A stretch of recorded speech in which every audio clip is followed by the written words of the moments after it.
Hello everyone, welcome back to online study one. आज के इस वीडियो में हम देखेंगे मैथ्स और रीजनिंग के वो सभी महत्वपूर्ण क्वेश्चंस जो कि कल शाम को आपको टेस्ट में कराया गया था।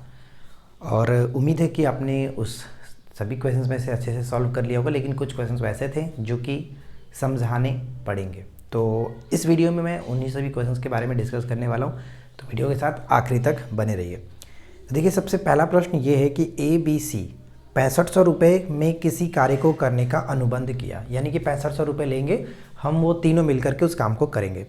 एक कार्य को 10 दिन में कंप्लीट करता है, ध्यान से देखिएगा। ए 10 दिन में, बी जो है उस कार्य को 15 दिन में, अगर सी अकेले करे तो उस काम को 20 दिन में कर सकता है। तो तीनों का एलसीएम अगर हम देखेंगे तो 10, 15 और 20 का एलसीएम 60, ठीक है।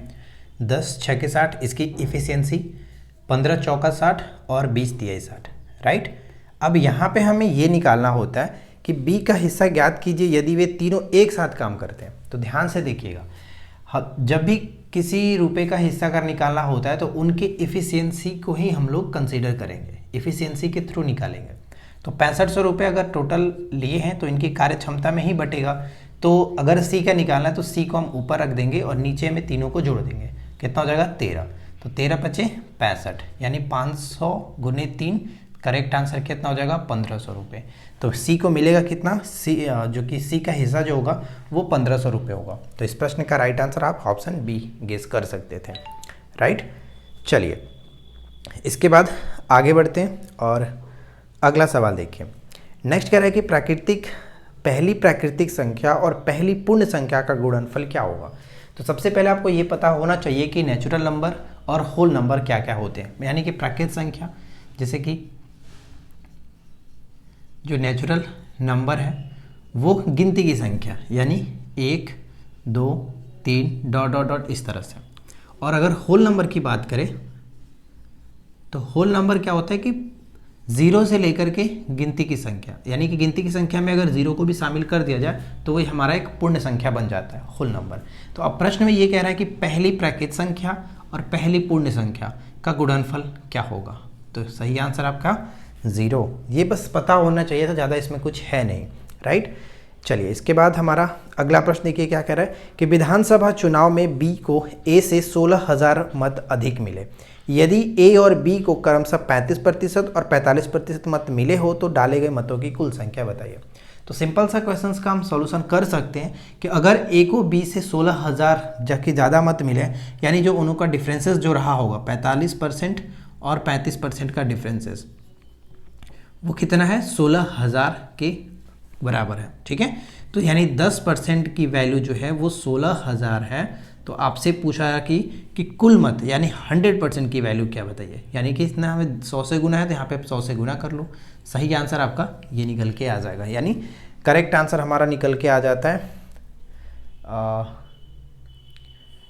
राइट। देखिए, कहने का तात्पर्य ये हुआ, आप यहाँ से समझेंगे, जैसे यहाँ पे 10 से गुना हो रहा है तो यहाँ पर भी हम 10 से गुना कर लेंगे, ठीक है। तो ये हमारा बन के निकल जाएगा 1,60,000। सही आंसर आपका ऑप्शन ए हो जाएगा, बिल्कुल करेक्ट। समझ में आ रहा है कि 10% बराबर 16,000 है तो 100% बराबर कितना, तो बस यहाँ से आप निकाल सकते हो। इसके बाद हम आगे आते हैं और नेक्स्ट क्वेश्चन देखिए। एक गांव की जनसंख्या 6,000 है, कुल जनसंख्या में पुरुष और महिला के बीच का अनुपात 3:2 है। देखिए, गांव की जनसंख्या टोटल 6,000 थी, ठीक है। 6,000 में मेल और फीमेल दोनों शामिल है। अब कह रहा है कि कुल जनसंख्या में पुरुष और महिला के बीच का अनुपात, यानी अगर टोटल 6,000 है जिसमें से पुरुष और महिला के बीच का अनुपात जो दिया गया है 3:2 है, तो 3/5 करूँगा तो 12×5 यानी 3600 जो कि मेल हो जाएंगे, और बाकी कितना बाकी आप 2400 कह सकते हो कि फीमेल है, ठीक है। 2400 फीमेल है। अब प्रश्न में ये कह रहा है कि यदि पुरुषों में 20% साक्षर है, पढ़े लिखे हैं, तो पुरुष कितने? 3600 के 20%। आप यहाँ से देख लोगे तो कितना हो जाएगा, यानी कि 720। 720 पुरुष पढ़े हैं, उसी तरह से 2400 का जो महिलाएं हैं उनका 10% वो कि पढ़ी लिखी हैं, यानी कि कितना हो जाएगा? 240। अब प्रश्न में ये कह रहा है कि गांव में कुल साक्षर व्यक्तियों की संख्या कितनी है। तो संख्या टोटल को जोड़ लीजिए, यानी कि आप कहेंगे कि 900 960, टोटल 960 हो जाता है। दोनों को ऐड कर देंगे 960 टोटल हो जाता है। बहुत सिंपल सा क्वेश्चन था और बेसिक नॉलेज अगर आपको मैथ्स का है तो आप आसानी से इन सभी क्वेश्चन को कर सकते हो।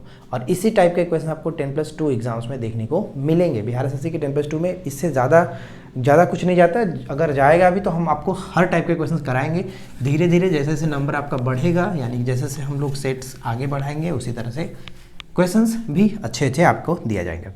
एक निश्चित कूट में गो होम को लिखा जाता है टी और NA लिखा जाता है। देखिए इस टाइप के प्रश्न को मैंने क्या बताया, जो आपसे पूछा था उसको देखिए। गो को हमें देखना है कि गो को कैसे लिखा जा सकता है। ऑप्शंस पे नज़र डालते हैं। TA हो गया, NA हो गया, एग्जाम्स में लिखना भी नहीं होता है, आपको बस देख लेना है, NA या फिर PA।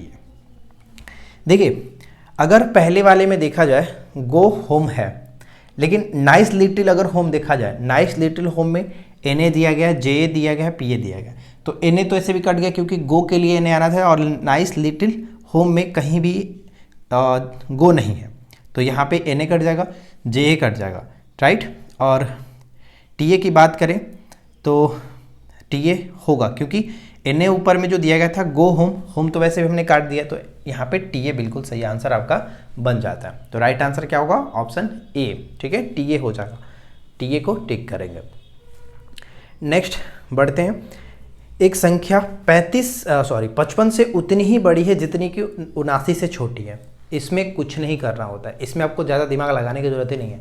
जब भी ऐसा क्वेश्चन का है जितनी बड़ी है उतनी छोटी है, तो बस उन दोनों को ऐड कर दो, दोनों को ऐड करके 2 से डिवाइड, कितना होगा? 9 5 14, 7 5 12, 1 13, और 2 से इसको हम डिवाइड करते हैं तो कितना आ जाएगा? 67 हो गया करेक्ट आंसर, 67। एक्चुअली ये होता कैसे वो भी आप समझ लो। एक संख्या कह रहा है कि 55 से उतनी बड़ी है, यानी एक संख्या 55 से उतनी बड़ी है जितनी कि 79 से छोटी है। ध्यान दीजिएगा, 79 से छोटी है, इस तरह से। तो हम अगर x को इधर लाता हूँ तो 2x हो जाएगा और 79 + 55 वापस जा करके जुड़ जाता है। तो बस यही तो मैंने यहाँ पे किया हुआ है, डायरेक्ट में करना कुछ नहीं होता है, बस दोनों को जोड़ दो, 2 से डिवाइड कर दो, बस काम खत्म। उतना बनाने की जरूरत नहीं है। एक क्वेश्चन था कल हमने पेपर आपको टेस्ट में दिया था, जहाँ पे थोड़ा सा मिसप्रिंट था, ध्यान दीजिएगा। क्वेश्चंस में एक्चुअली वहाँ पे 96 पाई होना चाहिए था, पाई छूट चुका था, ठीक है। बस आप बाकी फॉर्मूला लगा सकते हो, जैसे कि क्या है क्वेश्चन है कि बेलन का वक्र पृष्ठीय क्षेत्रफल क्या होता है? कर्व्ड सरफेस एरिया जो होता है, कर्व्ड सरफेस एरिया 2πRh, ठीक है, 2πRh होता है बेलन का। तो यहाँ पे जो दिया गया था सेंटीमीटर स्क्वायर ऑलरेडी दिया गया है, तो यहाँ पे मैं लिख देता हूँ 96 पाई, 2 पाई हो गया। R की वैल्यू हमें निकालना है, H हमें दिया गया था 8, पाई से पाई खत्म, और 8 दूनी के 16 छके 96, यानी R की वैल्यू 6 आप यहाँ से निकाल सकते थे। लेकिन क्वेश्चंस में कल हमने जो दिया था वहाँ पे पाई छूट चुका था, जिस वजह से काफ़ी लोगों को दिक्कत भी हुआ, मिसप्रिंट हो गया था, तो उसके लिए मैं माफ़ी चाहूँगा। नेक्स्ट क्वेश्चन देखिए क्या कह रहा है कि 2 खिलाड़ी A और B एक टेनिस मैच खेलते हैं। B के मैच जीतने की जो संभावना है, B के मैच जीतने की जो संभावना दी गई है वो कितना है? वो मान लेते हैं हम 0.76 दिया गया जीतने की संभावना। तो इसके नहीं जीतने की संभावना कितना होगा? इसके नहीं जीतने की संभावना डैश करके निकाल लेते हैं 1.76, यानी आप कहेंगे 0.24, ठीक है। तो यहाँ पे B के नहीं जीतने की संभावना हुई, तो जीतने की संभावना किसकी हो गई? A की। तो A की जीतने की संभावना कितना बन जाएगा? यहाँ पे कहेंगे 0.24, ऑप्शन D। नेक्स्ट, एक विद्यालय में लड़कों और लड़कियों की संख्या का अनुपात 3:2 है। इस क्वेश्चन को बनाने का कोई मतलब नहीं बनता, पता नहीं मैंने इसको क्यों ही शामिल कर लिया है। बॉयज़ एंड गर्ल्स का जो है 3:2 दिया गया। यदि विद्यालय में 360 छात्र हैं तो आपको बताना है कि लड़कियों की संख्या कितनी है। तो लड़कियां कितनी है? 2, नीचे 5, तो यहाँ पे 5 दूनी की 10, 72 दूनी की आपका हो जाएगा 144, टोटल 144 गर्ल्स हैं। फालतू में मैंने इस क्वेश्चन को लिया था, ऐसे कुछ करना नहीं था। नेक्स्ट देखिए, A से B की वर्तमान आयु का अनुपात 7:8, ये ठीक है। एज वाले प्रॉब्लम डेफिनेटली क्वेश्चंस में एग्जाम्स में पूछे जाते हैं, तो आप इसको अच्छे से याद रखिएगा। A और B का जो रेशियो दिया गया 7:8 है, वर्तमान में यानी प्रेजेंट में है ये, ठीक है, प्रेजेंट में। अब कह रहा है कि 5 वर्ष बाद बढ़ा दिया हमने 5 वर्ष ऊपर में, इनका जो अनुपात है 8:9। तो क्या डिफरेंसेस कुछ हो रहा है? अंतर दोनों में पहले भी एक था, इन दोनों में भी अंतर एक ही है, तो कुछ छेड़छाड़ नहीं करना है। अब डायरेक्ट हम यहाँ से ये निकाल लेते हैं कि देखिए, यानी प्रेजेंट में 7:8 था और अभी जो है इनका 5 वर्ष बाद 8:9 है, यानी 1 यूनिट बराबर कितने का अंतर हो रहा है? 1 यूनिट बराबर, यहाँ पे देखिए 1 यूनिट, दोनों के डिफरेंस है, 1 यूनिट का वैल्यू 5 ईयर के बराबर है। तो हम डायरेक्ट क्या करते हैं, इन दोनों का निकाल लेते हैं या फिर इन दोनों का निकाल लेते हैं। तो 7×5 = 35 और 8×5 = 40, ये इनके प्रेजेंट आयु हो गई, ठीक है, प्रेजेंट। लेकिन क्वेश्चंस में क्या कहा जा रहा है, तो ये क्या है, ये ए है और ये बी है। क्वेश्चंस पे ध्यान दीजिएगा, क्वेश्चंस में क्या कह रहा है कि पी जो है ए से 5 वर्ष छोटा है, पी ए से 5 वर्ष छोटा है यानी कि 30 वर्ष का होगा, ठीक है, और आर बी से 5 वर्ष बड़ा है, आर जो है वो बी से 5 वर्ष बड़ा है यानी कि 45, राइट। अब इन दोनों का रेशियो हमें बताना है, तो दोनों का रेशियो कितना हो जाएगा, 15 दूनी की 30, 15 तिया 45, यानी 2:3। यही तो प्रश्न में कह रहा था कि पी और आर का वर्तमान आयु का अनुपात क्या होगा, तो 2:3, ठीक है, बहुत ही सिंपल सा। तो आज के सारे क्वेश्चंस में हमारे पास इतने ही सारे क्वेश्चंस थे और उम्मीद है कि ये वीडियो आपके लिए अच्छा रहा होगा। इससे 2-4 क्वेश्चन आपने डेफिनेटली सीखा होगा नया कुछ। तो वीडियो अगर आपको अच्छा लगा हो तो प्लीज़ वीडियो को लाइक एंड शेयर कर दीजिएगा। चैनल पे पहली बार है सब्सक्राइब करके नोटिफिकेशन बेल आइकन कॉल पे सेट कर लीजिए। और इन सभी का सॉल्यूशन आपको पीडीएफ में मिल जाता है, तो आप वहाँ से पीडीएफ में रीजनिंग के जो क्वेश्चंस होंगे जो कि आप आसानी से समझ सकते थे पीडीएफ के थ्रू, वो मैं यहाँ पे शामिल नहीं करता हूँ, ठीक है। तो आप जा करके उन सभी पीडीएफ से क्वेश्चंस को सॉल्व करिए, देखिए कैसे इसमें किया गया। तो बस फ्रेंड्स, आज के इस वीडियो में इतना ही, मिलते हैं नेक्स्ट क्लास में। Thanks for watching.